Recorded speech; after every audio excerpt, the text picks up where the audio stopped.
There we go, in the home in New York of the great patriot Daniel Penny. I don't know about y'all, but I think we need a lot more Daniel Pennies in this country, because we have far too many Jordan Neelys. Yeah, so that's a 30-year-old Representative-elect Brandon Gill. And you could interpret what he said in multiple ways. None of them are good. And I think the most obvious ways are, I mean, he said we need more white vigilante killers because there's too many black people in this country. Did he accidentally imply that? Am I supposed to believe that? Like one of the prototypical examples of the new era of right-wing troll, provocateur activists accidentally implied that we need an ongoing race war in this country. And by the way, you don't even have to believe that that's what he meant. Just, we need people who are willing to dole out lethal violence if anyone in the underclass briefly steps out of line. If they have the worst day, if they have a day worse than any day you're gonna have, they should probably be put to death on the spot. And if you're the tool of the government in doing that, if you choke the life out of them, or if you grab your gun and shoot them or whatever, then you could become a minor celebrity for a little bit. And maybe you'll get a GoFundMe, and maybe you'll get a few $100,000. Maybe that's just what he meant. Maybe that's also terrible. Yeah. You could, by the way, probably meme your own the moment of the murder. Exactly. You could create a meme coin off of you killing someone. Yeah, is there a murder coin yet? I'm assuming makes as much sense as any of these other coins, and then you can steal the wealth of a whole bunch of like Republicans that love you. It'll be a great moment for you.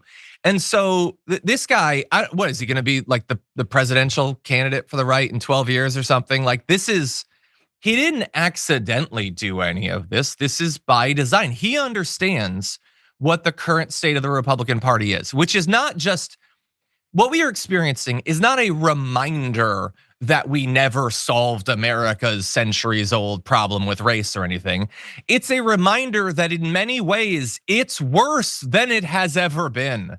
They are more emboldened to say these things. There's some of the writers on the right or whatever, a decade ago were lamenting that, or just prior to the Trump years, were lamenting that establishment Republicans were too scared of seeming racist and misogynistic and homophobic. They were constantly worried about that perception. We're done with that. They know that appealing in those identitarian ways is the #1 way that you raise your profile. You think Brandon Gill got that position, got the nomination or won because of his mastery of policy and his ideas and all that? No, he delivers the identity politics that the right demands.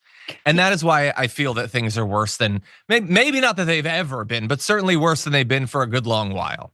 What do you think? Well, yeah, and also he probably won because he looks like one of the, I don't know this lore, but like the Soups on The Boys, the show The Boys, like he looks like one of the villains. Doesn't he just look like a superhero villain guy? I don't recognize one immediately, but I do watch The Boys, but I don't know. I don't know who you're referencing there, but I don't know. He looks like he uses his powers for evil. But yeah, I mean, yes, it is wild that he is relishing in it like this. You hear a little bit of the groans from the audience, kind of a la Madison Square Garden, floating pile of garbage when he's like, because there's too many Jordan Neelys, and you hear in the crowd someone like, ho, he said it, not me. He said it, not me. I agree, right? And to your point, the MAGA movement swallowed the dog whistle. There's nothing different about it. And the Republican Party, let's be real, allowed them to do it. The Republican Party was, dead in the water. Their only hope was Jeb in 2016, and he was a terrible option until Trump came along and was like, hey guys, we don't need to do the dog whistle anymore. You can just speak with your mouth and you can say all the racist things out loud. And they were like, what? Okay.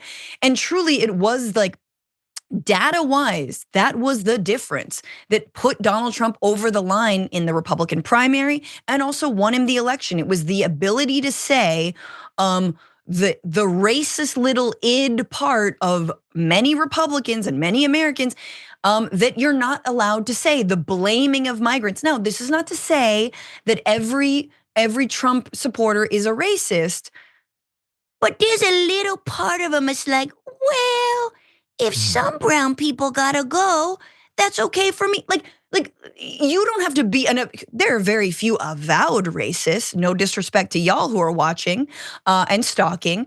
But like most people are like, I'm not. I just think that, some people don't deserve rights. And they don't see that as a racist point of view. Or some people who are busking in the subway and are having mental breakdowns just deserve to be treated like animals. That doesn't make me a racist. It makes me concerned for public safety. Nah, bro, it makes you racist.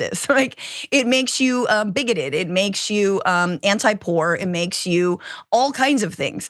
So to say nothing of being a bad person. But yeah, it's wild, John, to see it celebrated so openly. Let's be real.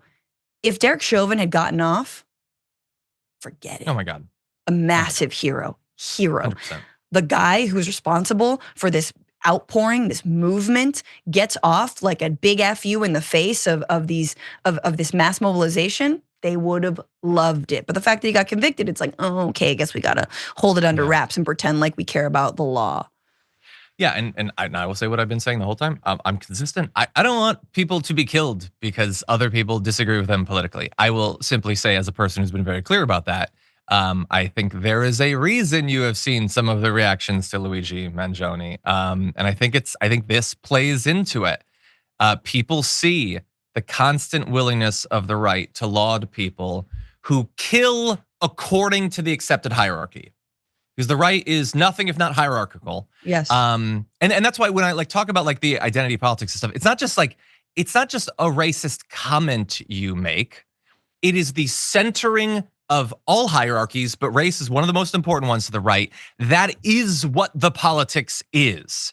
It is a reestablishing of the moral right hierarchy that puts certain races on top of others, certain genders on top of others, certain sexualities on top of others, certain religions on top of others.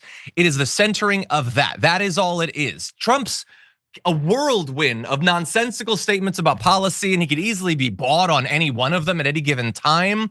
That is always up for grabs. What's not up for grabs is the inherent structural hierarchical nature of his appeal to these people.